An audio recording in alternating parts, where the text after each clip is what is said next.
Hello दोस्तों, खैर मकदम है आपका अपने ही YouTube channel A to Z info पर। दोस्तों, आज मेरा उर्दू अनुवादक पार्ट 17वां लेकर आपके बीच हाजिर हुआ हूँ। जैसा कि आप लोगों को पता होगा कि मेरा एक क्वेश्चन सीरीज़ चल रहा है उर्दू अनुवादक के नाम से। अगर आप उर्दू अनुवादक के परीक्षार्थी हैं या राजभाषा या सहायक उर्दू अनुवादक, तो ज़रूर इन सीरीज़ को देखिए, काफ़ी मदद मिलेगी आपको। तो आज का जो मेरा पार्ट है वो 17वां पार्ट है। इससे पहले 16 पार्ट्स हो चुके हैं। अगर आप नहीं देखे हैं तो देख लीजिए, आपको काफ़ी मदद मिलेगी। तो चलिए हम चलते हैं क्वेश्चन की तरफ। क्वेश्चन नंबर 1 देखते हैं। क्वेश्चन नंबर 1 में क्या कहा जा रहा है? क्वेश्चन नंबर 1 में कहा जा रहा है कि what is the mean of conservation into Hindi. What is the mean of conservation into Hindi, यानी एक लफ्ज़ है कंजर्वेशन, इंग्लिश का है, उसका माना क्या होता है हिंदी में, आपको ये बताना है। कंजर्वेशन की आप स्पेलिंग सुन लीजिए और इसको नोट कर लीजिए। CONSERVATION, conservation. तो कंजर्वेशन का माना क्या होता है हिंदी। ऑप्शंस में आपके विकल्प दिए गए हैं। तो आपको जो ऑप्शन है वो आपके ऑप्शन ए में है संरक्षण, 2 में है क्षमता, 3 में है शक्ति, 4 में है साहस। तो दोस्तों, अगर आप वीडियो को देख रहे हैं तो एक कॉपी और एक पेन लेके बैठिए, ताकि प्रैक्टिस के तौर पे आप भी इसके आंसर्स बताते चलिए। तो इसका जो राइट ऑप्शन होगा कंजर्वेशन का, तो दोस्तों मेरे आंसर देने से पहले आप इस वीडियो को रोक के इसका आंसर दे दीजिए, फिर उसके बाद मेरे आंसर को सुनिए। तो कंजर्वेशन का जो राइट आंसर होगा वो होगा संरक्षण। क्या होगा दोस्तों? संरक्षण। तो ये संरक्षण आपका हो जाएगा इसका राइट ऑप्शन, जिसको उर्दू में कहते हैं हिफाजत। क्या कहते हैं दोस्तों? उर्दू में इसको बोलते हैं हिफाजत। दोस्तों, जैसा कि आपको पता होगा कि मेरे सीरीज़ का मतलब है कि मैं आपको उर्दू, हिंदी, इंग्लिश में क्वेश्चंस, लैंग्वेज के हवाले से किस तरह के क्वेश्चंस बन सकते हैं, उन तमाम सेक्शंस को टच करने की मैं कोशिश करता हूं। कोई सा भी सवाल होता है उसकी हिंदी बताता हूं, इंग्लिश बताता हूं, मिसालें देने की कोशिश करता हूं, ताकि आप एग्ज़ाम में कोई गलती ना करें और उसका जवाब आप सही देख कर आए। तो कंजर्वेशन, संरक्षण, हिफाजत, आप तीनों ज़बान के अल्फाज जान गए। आप तीनों ज़बान को समझ जाएंगे तो आपसे कोई क्वेश्चन छूटेगा ही नहीं। तो नेक्स्ट देखते हैं दोस्तों। एक लफ्ज़ यहीं पे हम और समझते चलते हैं। एक और लफ्ज़ आता है ऑप्शन, OPTION, ऑप्शन। इसको हिंदी में क्या बोलते हैं? इसको हिंदी में बोलते हैं विकल्प। क्या बोलते हैं दोस्तों? विकल्प। इसको हिंदी में बोलते हैं विकल्प। जिस तरह मैं आपको यहाँ ऑप्शंस दे रहा हूँ, 1 2 3 4 ऑप्शन दे रहा हूँ, इसको हिंदी में बोलते हैं विकल्प। तो इसे भी आप नोट कर लीजिए। सवाल नंबर 2 देखते हैं। सवाल नंबर 2 में कहा जा रहा है लफ्ज़ निकाह जिनसियत के हिसाब से क्या है? लफ्ज़ निकाह जिनसियत के हिसाब से क्या है? ये आपके उर्दू कवायद से माखूज़ है, उर्दू कवायद से ये लिया गया है। उर्दू कवायद की बुनियाद पे मैं इसको बनाया हूँ। तो लफ्ज़ निकाह से बहस हो रही है, एक लफ्ज़ निकाह का। तो ये जिनसियत के हिसाब से क्या है, आपको ये बताना। जिनसियत मीन्स कह सकते हैं gender, according the gender. What type word is this according the gender. तो जेंडर के हिसाब से ये आपका क्या होगा? आपके ऑप्शन देखते हैं। ऑप्शन ए में है मुज़क्कर, 2 में मुअन्नस, 3 में सुन्नत और 4 में फ़र्ज़। तो आपको अगर इसका आंसर पता है तो अपने कॉपी में नोट कर लीजिए, मुज़क्कर, मुअन्नस, सुन्नत, फ़र्ज़। तो दोस्तों, लफ्ज़ निकाह जो है ये आपका मुअन्नस है। क्या है दोस्तों? लफ्ज़ निकाह ये आपका मुअन्नस है। तो ये ऑप्शन 2 इसका बिल्कुल राइट हो जाएगा कि लफ्ज़ निकाह जो है मुअन्नस है। इसको हिंदी में बोलते हैं विवाह बोलते हैं। क्या बोलते हैं दोस्तों? विवाह बोलते हैं। इसको हिंदी में विवाह बोलते हैं, उर्दू में निकाह बोलते हैं, और इंग्लिश में इसको मैरिज बोलते हैं। Marriage, MARRIAG। मैरिज मीन शादी, निकाह भी शादी, विवाह शादी। तो ये हो जाएगा। और इसका जो वर्ब इस्तेमाल होता है मैरी, इसका मैरी, इसका वर्ब इस्तेमाल होता है। लेकिन यहाँ पे चूँकि मैरिज आप इसका इंग्लिश और विवाह हिंदी और निकाह इसका उर्दू आप जहन नशीन कर लीजिए। और जिनसियत के हिसाब से जेंडर में क्या यूज़ होता है, तो ये आपका मुअन्नस इस्तेमाल होता है। तो सवाल नंबर 2 का 2 बिल्कुल इसका सही ऑप्शन हो जाएगा। सवाल नंबर 3 देखते हैं। लफ्ज़ इक़रार का मुतज़ाद क्या होगा?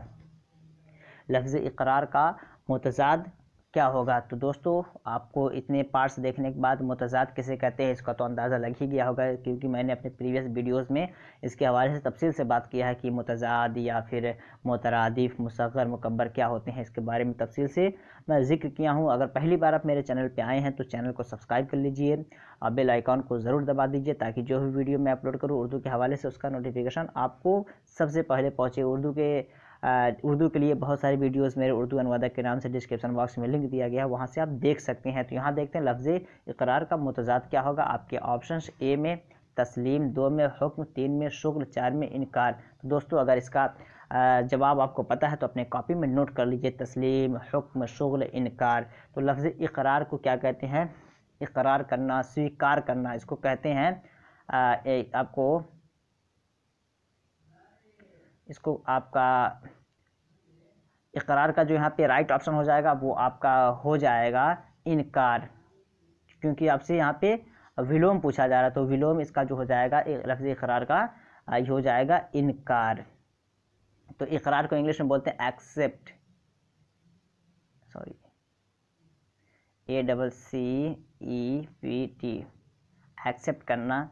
तो ये आपका हो जाएगा इकरार कर लेना, मान लेना, कबूल करना, या फिर इसको हिंदी बोलते हैं स्वीकार करना।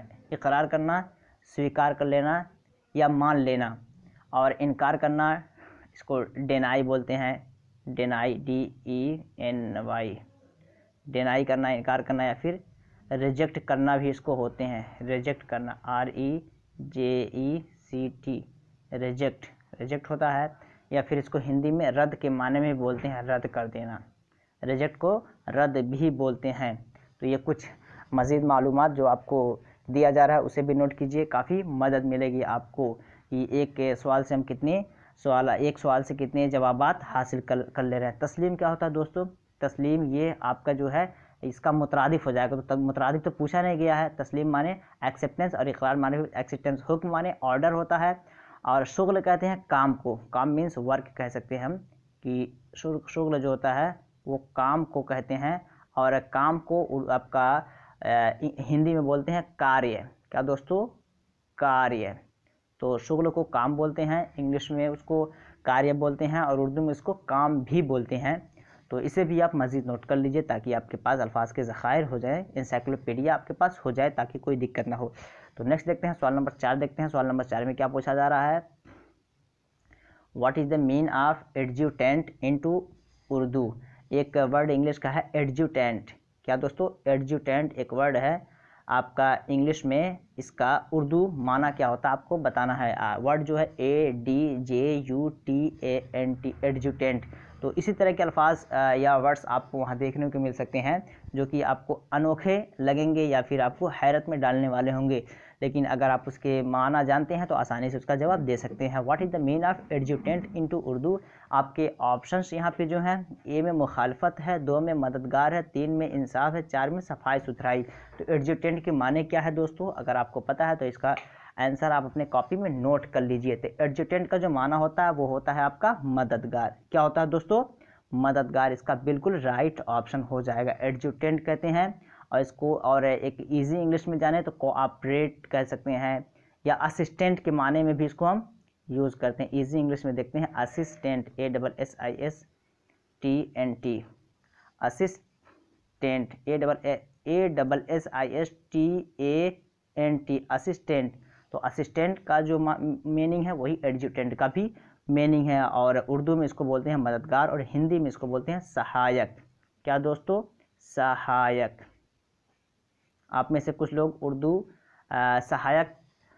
अनुवादक सहायक का भी फॉर्म डाले होंगे, तो जो आपका असिस्टेंट का मीनिंग है वही आपका एडजुटेंट का है। तो हो सकता है कि असिस्टेंट के वर्ड हटा को आपको ये वर्ड देखने को मिल जाए, तो इसे भी आप नोट कर लीजिए। तो सवाल नंबर 4 का ऑप्शन 2 बिल्कुल इसका राइट हो जाएगा। सवाल नंबर 5 देखते हैं। सवाल नंबर 5 में कहा जा रहा है निसाब का हिंदी तर्जमा क्या होगा?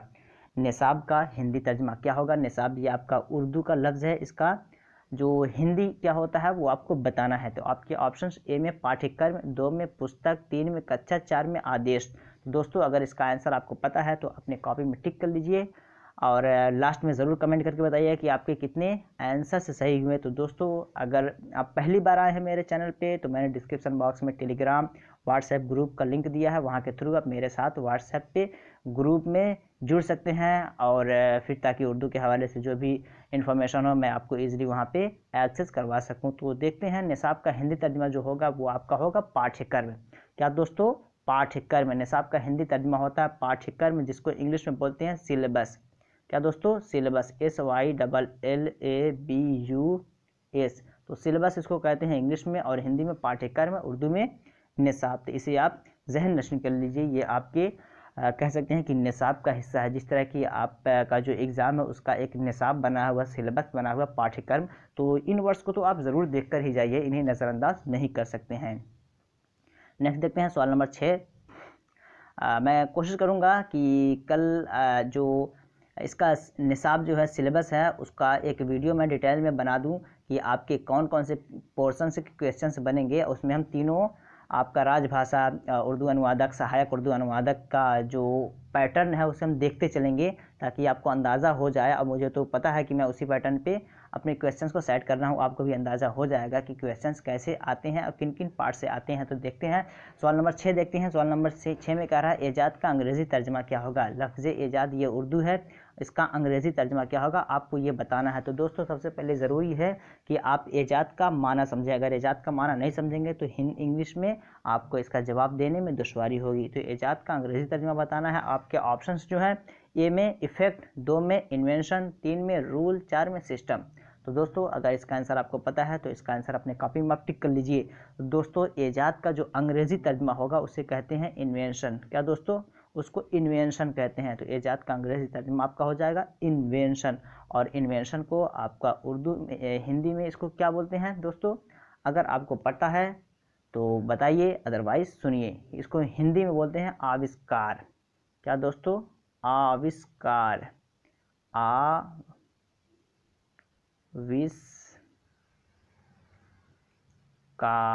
आविष्कार। इसे भी आप नोट कर लीजिए, इसको आविष्कार बोल देते हैं आपके उर्दू में, और आपको हिंदी में, अरे उर्दू में इसको एजाद बोलते हैं और इंग्लिश में इन्वेंशन। दोस्तों इसी को थोड़ा सा अगर हम बदल के देखते हैं, आविष्कार और एक वर्ड आता है आविष्कारक। क्या आता है? आविष्कारक। आविष्कारक होता है। तो आविष्कारक का अगर हम देखते हैं तो आविष्कार करने वालों को आविष्कारक कहते हैं, इसे नोट कीजिए। और इसको इंग्लिश में बोलते हैं इन्वेंटर। क्या दोस्तों? Inventor, INVENTER। तो इन्वेंटर आपका ये हो जाएगा आपका इंग्लिश में आविष्कारक, और इसको उर्दू में बोलेंगे मोजिद। इसको उर्दू में आपका बोलेंगे मोजिद। मोजिद कहते हैं आविष्कारक को, इसको कह देंगे उर्दू में मोजिद। तो जो ईजाद करने वाला होता है, खोज करने वाला होता है, उसको हम बोलते हैं मोजिद, और इसको हिंदी में आविष्कारक। तो इसे भी आप मज़ीद नोट कर लीजिए। नेक्स्ट देखते हैं सवाल नंबर 7। दफ्तर का जमा क्या होगा। लफ्ज़ दफ्तर का जमा क्या होगा। तो सबसे पहले ज़रूरी है कि आप लफ्ज़ दफ्तर का माना समझें। तो दफ्तर के जमा के लिए जो ऑप्शंस दिए गए हैं उसे हम देखते हैं। ऑप्शन ए में जो है दफ्तूर, 2 में दफ्तार, 3 में दफ्तारात, 4 में दफातिर। तो अगर आपको इसका आंसर पता है तो आप अपने कॉपी में टिक कर लीजिए। तो दोस्तों दफ्तर का जो जमा होता है वो आपका होता है दफातिर। क्या होता है दोस्तों? दफातिर, जिसको इंग्लिश में ऑफिस बोलते हैं, OFFICE। ऑफिस इसको बोलते हैं उर्दू आपका इंग्लिश में, और इसको हिंदी में बोलते हैं कार्यालय। क्या बोलते हैं दोस्तों? कार्यालय। कोशिश कीजिए कि इन मुफरदात को आप नोट कर लीजिए। कार्यालय आपका हिंदी में कहलाता है, उर्दू में दफ्तर कहलाता है, और इंग्लिश में ऑफिस कहलाता है। तो सवाल नंबर 7 का 4 बिल्कुल सही हो जाएगा, दफातिर। सवाल नंबर 8 देखते हैं। सवाल नंबर 8 में क्या पूछा जा रहा है? आशीर्वाद का विलोम शब्द क्या होगा। एक शब्द है हिंदी का आशीर्वाद, इसका विलोम शब्द क्या होगा। अपोजिट कह सकते हैं, एंटोनिम कह सकते हैं, या फिर मुतजाद हम कह सकते हैं कि आशीर्वाद का विलोम शब्द क्या होगा। आपके ऑप्शंस ए में शाप है, 2 में नमस्ते है, 3 में चरण है, 4 में चरित्र है। तो आपको अगर पता है इसका आंसर तो अपने कॉपी में टिक कर लीजिए, शाप, नमस्ते, चरण, चरित्र। तो अगर इसका आंसर पता है तो कॉपी में टिक कर लीजिए, अदरवाइज़ मेरे आंसर को सुनिए। दोस्तों, आशीर्वाद कहते हैं किसी को दुआ देना। क्या कहना दोस्तों? किसी को दुआ देना। और शाप कहते हैं किसी को बद्दुआ देना। बद्दुआ देना हो जाता है शाप, और आशीर्वाद किसी को दुआ देना। तो कह सकते हैं कि ब्लेस करना, ब्लेस, आशीर्वाद देना, ब्लेस करना। कहते हैं गॉड में ब्लेस यू, कि खुदा आप पे रहम करे। तो ये एक तरह का आपका आशीर्वाद होता है। और कर्ष होता है किसी को बद्दुआ देना है। आशीर्वाद कहते हैं दुआ को, और उसको इंग्लिश में आपका बोलेंगे वही ब्लेस।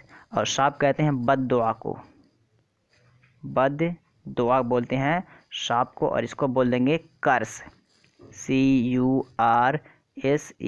तो दोस्तों, ये बहुत ही ख़ास अल्फाज हैं जिन्हें आप अगर नोट करेंगे तो आपको काफ़ी फ़ायदा होगा। तो इन्हें भी आप नोट कर लीजिए कि शाप, आशीर्वाद का विलोम शब्द आपका हो जाएगा शाप, और इसको कर्स कहते हैं, यानी बद्दुआ के माने में होता है किसी के ब्लेम करना, लान तान करना, लानत किसी पे भेजना। तो उसके लिए भी ये शाप लफ्ज़ इस्तेमाल होता है हिंदी का। नेक्स्ट देखते हैं सवाल नंबर 9। ज़िद की जमा क्या है? लफ्ज़ ज़िद की जमा क्या है आपको ये बताना है। ऑप्शन ए में ज़िद्दात, 2 में ज़िद्दें, 3 में ज़ुदूद, 4 में अज़दाद। तो दोस्तों, लफ्ज़ ज़िद की जमा क्या है? अगर आपको पता है तो अपने कॉपी में टिक कर लीजिए।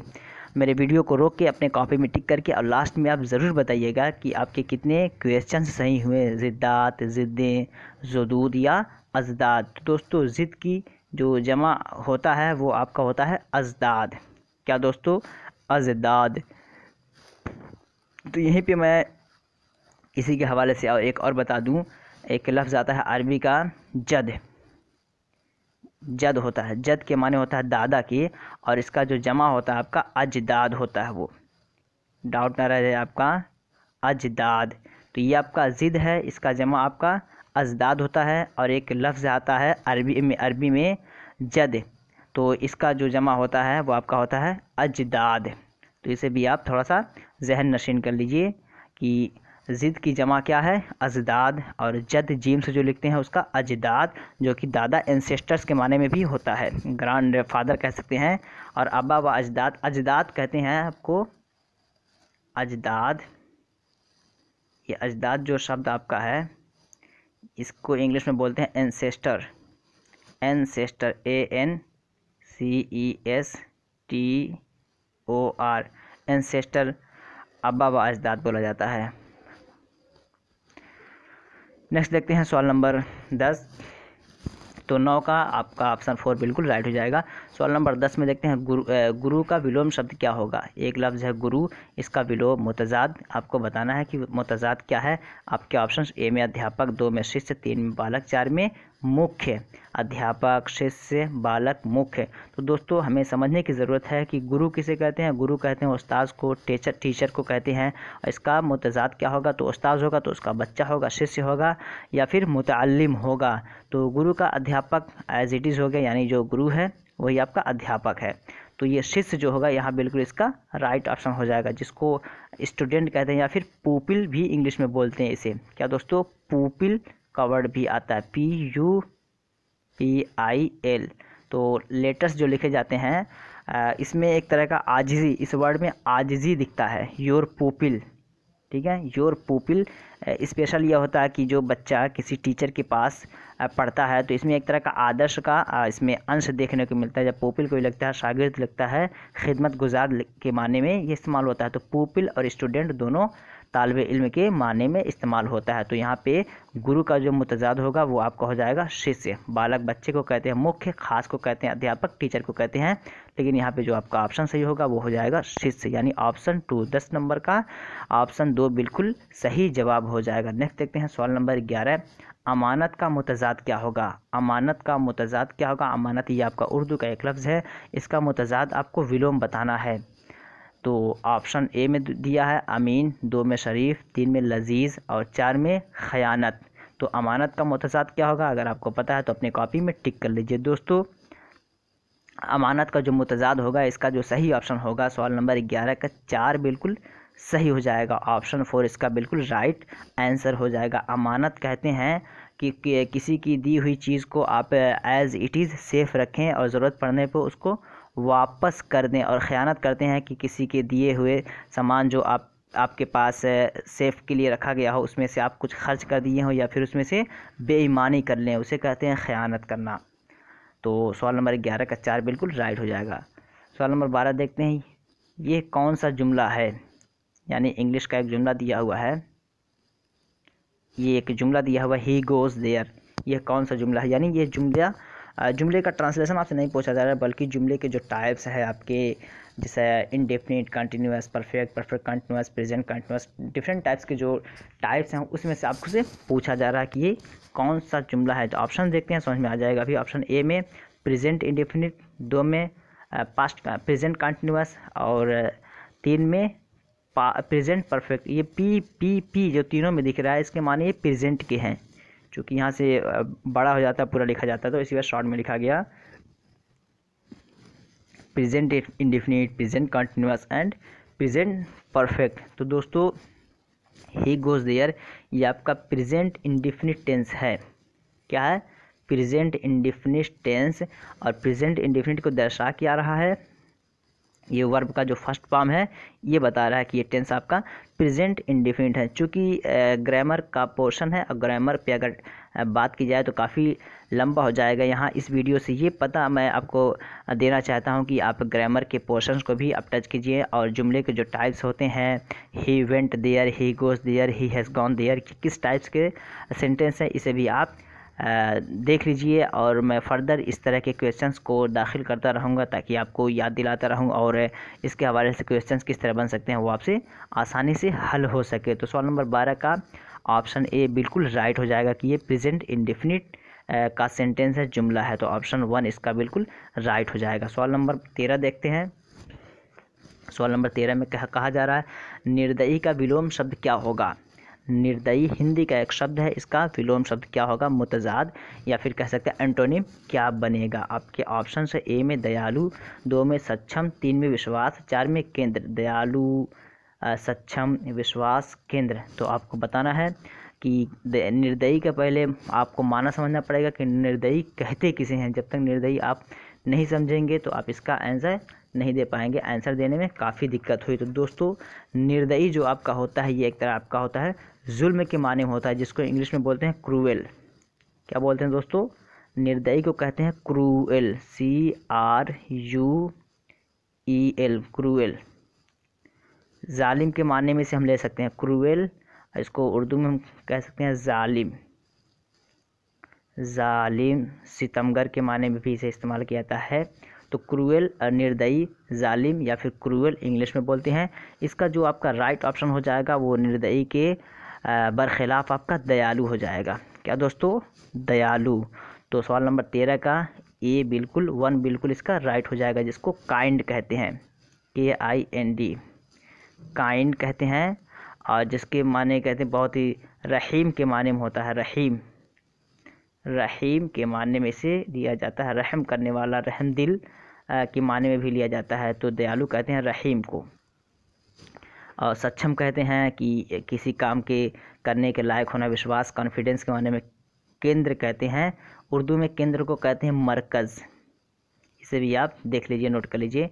उर्दू में इसको मरकज़ बोलते हैं और इंग्लिश में इसको बोलते हैं सेंटर। क्या दोस्तों? Centre, CENTRE।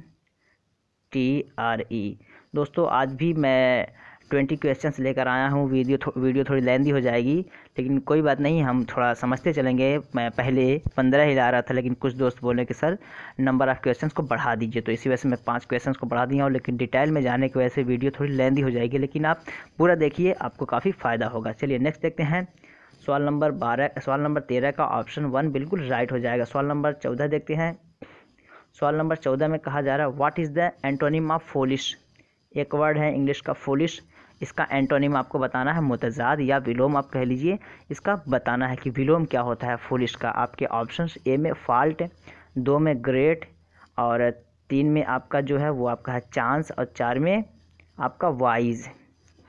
तो आपको बताना है कि फूलिश का एंटोनिम क्या होता है। अगर आपको पता है तो इसका आंसर आप बता दीजिए। Fault, great, chance, wise. तो अव्वलन फूलिश समझना है कि इसका मतलब क्या होता है। तो फूलिश कहते हैं बेवकूफ़।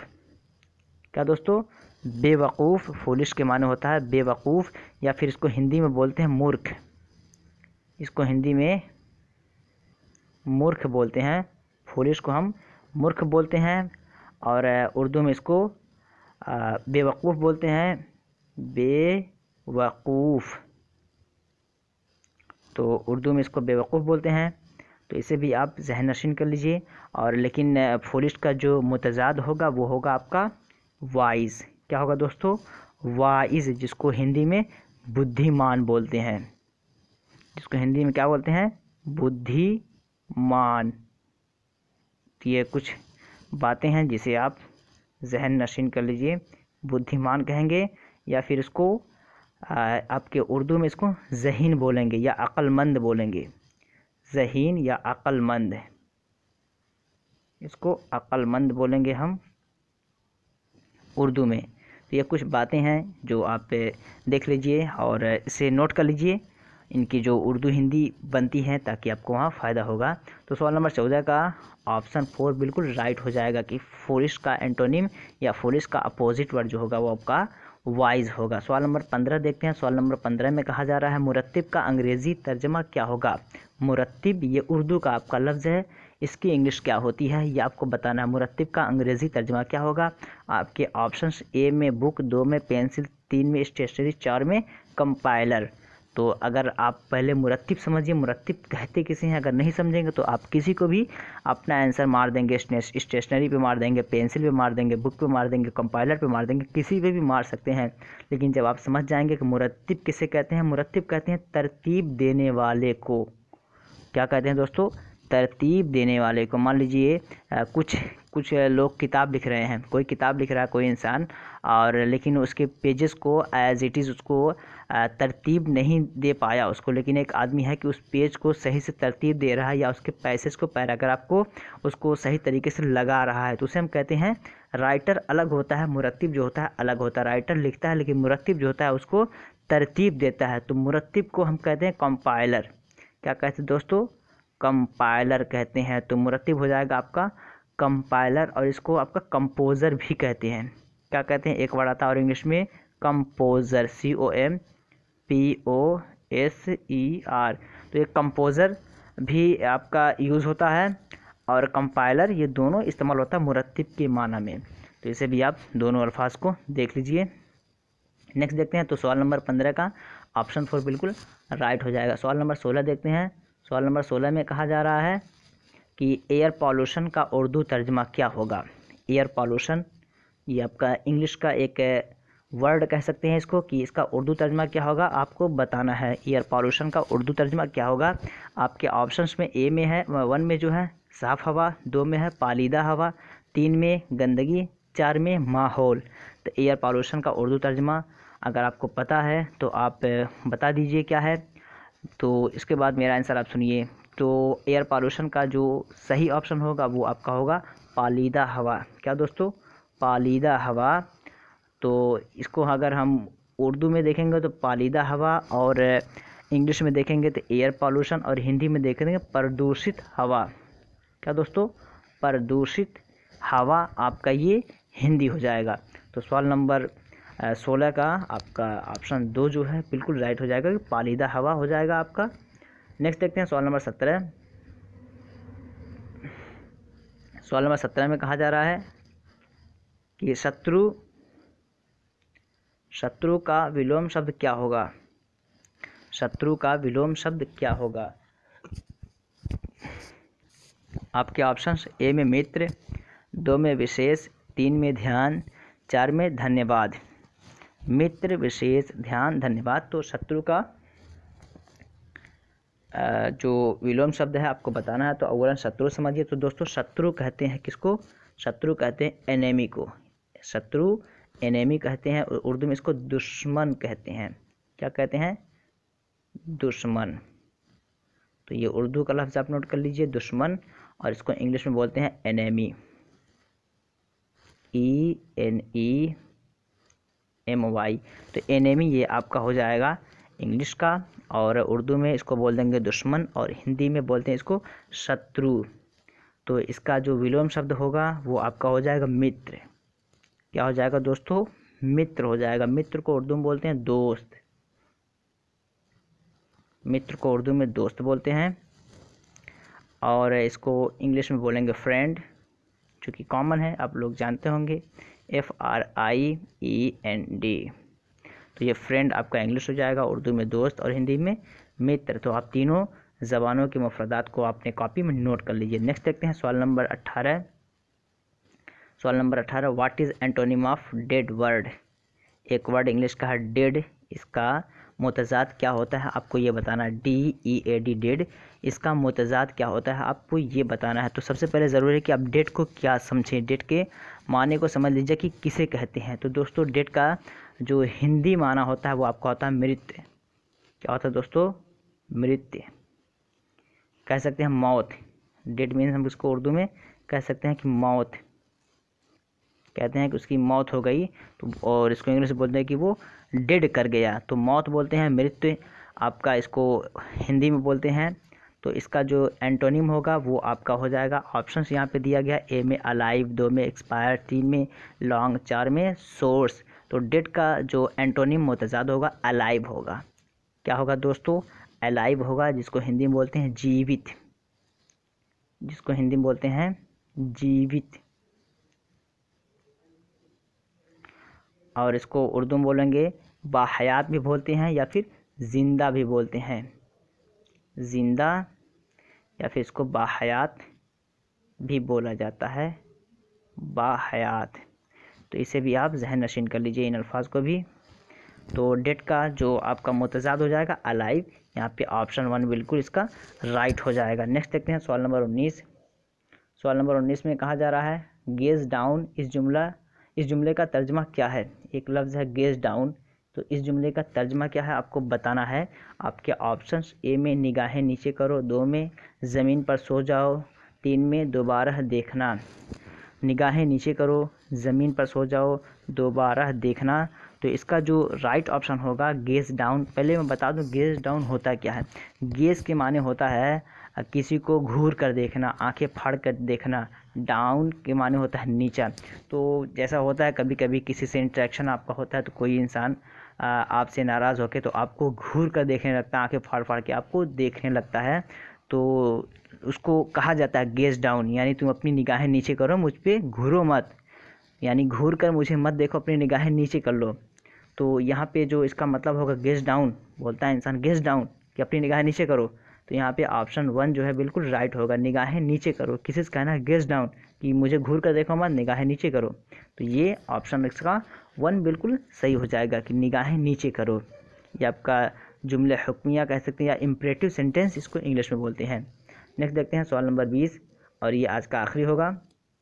और लास्ट में आप लोग ज़रूर बताइएगा कि आपके कितने क्वेश्चंस सही हुए। और ये सेशन अगर अच्छा लग रहा है दोस्तों तो वीडियो को लाइक कीजिए, और उन तमाम ग्रुप्स में शेयर कर दीजिए जो भी ग्रुप्स उर्दू के लिए बनाए गए हों या उर्दू अनुवादक के हवाले से बनाए गए हों, ताकि वो सारे लोग इस वीडियो से फ़ायदा उठा सकें और आप कम्युनिकेटिव वे में बात कर सकें और अपनी तैयारी अच्छी बना सकें। तो सवाल नंबर 20 देखते हैं, मकबरा क्या है। एक लफ्ज़ है मकबरा उर्दू का, ये आपको बताना है कि मकबरा क्या है। तो आपके ऑप्शन जो दिए गए हैं यहाँ पे मकबरा के हवाले से, इसमें मारफा 1 में है, 2 में इसमें नकरा, 3 में इसमें ख़ास, 4 में इसमें ज़र्फ़। इसमें मारफा, इसमें नकरा, इसमें ख़ास, इसमें ज़र्फ़ में से कौन सा सही ऑप्शन होगा आपको ये बताना है। तो दोस्तों मकबरा उसे कहते हैं जहाँ पे किसी की कब्र हो, a place where the grave of a person is kept. किसी ऐसी जगह को जहाँ पे किसी इंसान का कब्र बना दिया गया हो, उसे हम बोलते हैं मकबरा। तो चूँकि अगर डिफिनेशंस के हवाले से हम देखते हैं, तो आप अगर मेरे प्रीवियस वीडियोस को देखे होंगे तो मैं इसमें ज़र्फ़ को काफ़ी डिटेल से समझाया हूँ। ये हर वो जगह जहाँ पे कुछ काम किया जाए या वो जगह किसी ख़ास मकसद के लिए बनाई गई हो, उसे हम क्या बोलते हैं, उसे हम बोलते हैं इसमें ज़र्फ़। तो मकबरा जहाँ पे किसी की कब्र हो उसे हम बोलते हैं इसमें ज़र्फ़। तो यहाँ पे मकबरा हो जाएगा आपका इसमें ज़र्फ़। जिस तरह बोलते हैं मस्जिद, ईदगाह, तो मस्जिद का माने क्या होता है, सजदा करने की जगह, ईदगाह के माने खुशी की जगह। तो इस तरह जो जगह किसी ख़ास चीज़ को इंडिकेट करे तो उससे हम इसमें ज़र्फ़ में शुमार कर लेते हैं। तो दोस्तों यह कुछ भी क्वेश्चंस रहे 20 क्वेश्चंस के आसपास। अगर सेशन अच्छा लगा हो तो लाइक कीजिए, कमेंट करके ज़रूर बताइए कितने क्वेश्चंस आपके सही हुए, ज़रूर बताइए, और उन ग्रुप्स में ज़रूर शेयर कीजिए जो उर्दू के हवाले से बने हों या जो इसके इच्छुक हैं उन्हें तक पहुंचाइए। तो चलिए फिर मिलते हैं नेक्स्ट वीडियो में नेक्स्ट पार्ट के साथ। तब तक के लिए हैव अ नाइस डे।